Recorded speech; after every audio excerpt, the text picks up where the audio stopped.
आह्वान करें। आज बाबा श्याम भगत जी की जयंती के पावन उपलक्ष्य पर हम यहाँ पर सब एकत्रित हुए हैं। आप सभी को ज्ञान है और सब लोग जानते हैं कि सत्संग की महिमा अनंत है। जो चीज अनेक प्रकार के कर्मों से प्राप्त नहीं हो सकती, वो कहते सत्संग से व्यक्ति को प्राप्त हो सकती है। कि बारी रथे धृत होई सिकता पे अंके और बिनु हरि भजन न अवसर है यह सिद्धांत अपे। इसीलिए हर जो संत है, वृंद है, उन्होंने हमें एक सूत्र दिया। सूत्र क्या किया? भगवान के साथ जुड़ने का।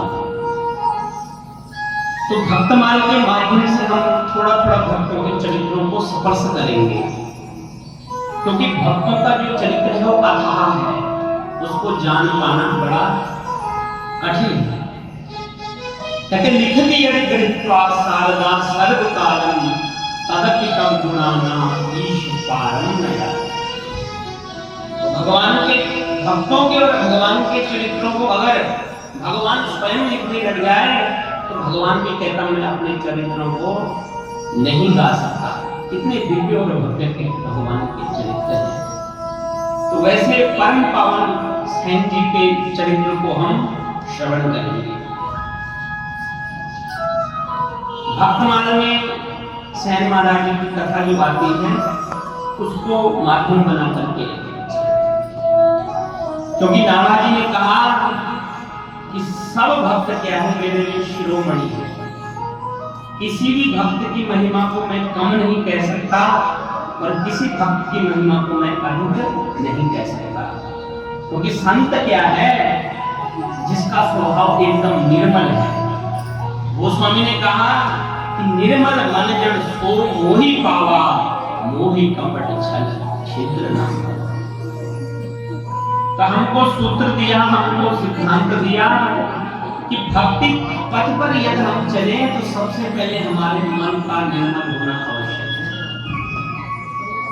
मन में अनेक प्रकार की वासनाएं हैं, तो भगवान का मिलना बड़ा कठिन है।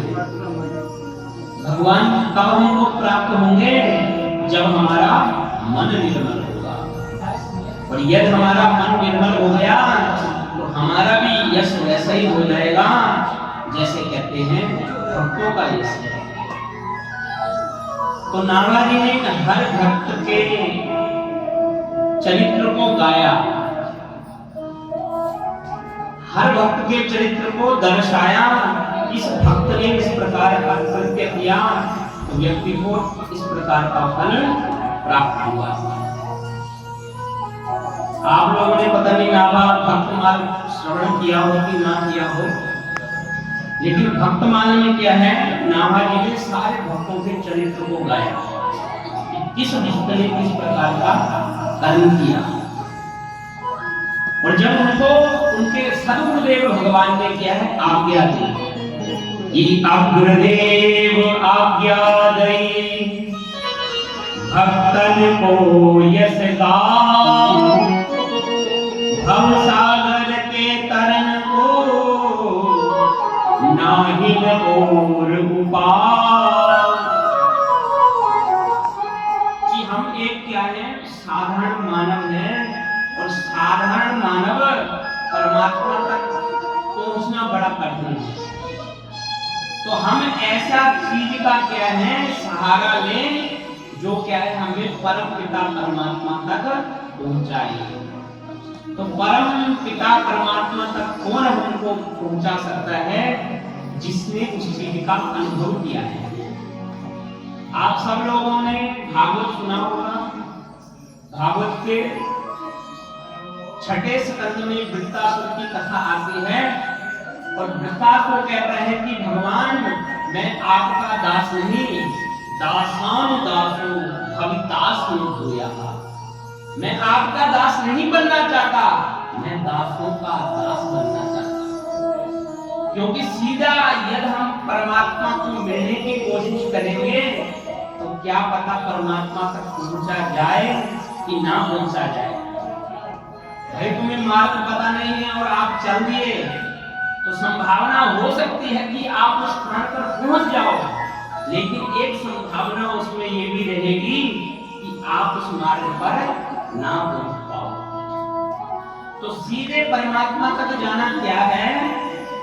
कहते हो ज्ञान मार्ग। लेकिन अगर भक्त के माध्यम से हम किसी मार्ग में पहुंचते हैं तो उसका नाम क्या है? भक्ति मार्ग। इसलिए